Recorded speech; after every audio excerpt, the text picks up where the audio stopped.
एक false narrative को build करने का प्रयास किया जा रहा है। जो एमपी फंड होता है वो किसी भी तरीके से फाइनेंशियल ईयर से गाइड नहीं होता है। एमपी फंड जब आता है वो जो एमपी हो या एमएलए है, जो जनप्रतिनिधि है, जो उनको जब भी कोई फंड आता है वो उनके पॉलिटिकल विजडम यानी राजनीतिक चेतना पे डिपेंड करता है कि वो अपने फंड को कैसे खर्च करना चाहते हैं। जहाँ तक रही बात मेरे फंड की और मेरे लोकसभा की, तो समस्तीपुर लोकसभा में भारत सरकार और बिहार सरकार की कई ऐसी योजना है जिसके तहत डेवलपमेंट के कार्य को गति भी दी गई है और समस्तीपुर लोकसभा के लिए काम भी किया गया है।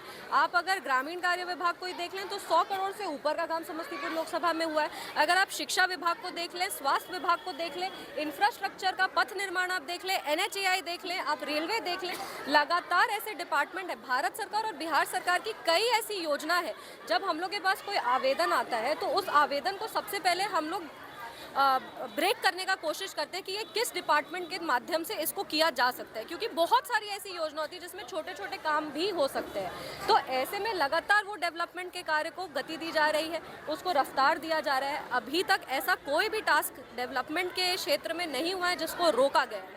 जब भी कोई आवेदन आया है उसको तुरंत डिपार्टमेंट के थ्रू प्रोसेस किया गया है। मेरे पिताजी बिहार सरकार में मंत्री हैं, उनके कार्य क्षेत्र से हो या फिर भारत सरकार के हम जनप्रतिनिधि हैं, हम सांसद हैं, तो भारत सरकार के माध्यम से हो, हमेशा डेवलपमेंट के कार्य को प्रगति दिया गया। जहाँ तक रही बात एमपी फंड की, तो हम अपना एमपी फंड कैसे स्पेंड करते हैं ये मेरी राजनीतिक चेतना है। जब 1 साल पूरा हुआ हमको नहीं लगा कि सफिशिएंट था कि हम अपने 6 विधानसभा में बराबर उस फंड को बांट पाएंगे, तो हम वेट किए।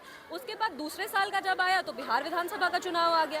तो अब ये मेरे पे डिपेंड करता है कि हम अपने कार्यकर्ताओं के बीच में उनके गांव, उनके पंचायत में किस तरीके से इस फंड को स्पेंड करना चाहते हैं। किसी भी तरीके से ये जो फंड है इसको फाइनेंशियल ईयर से नहीं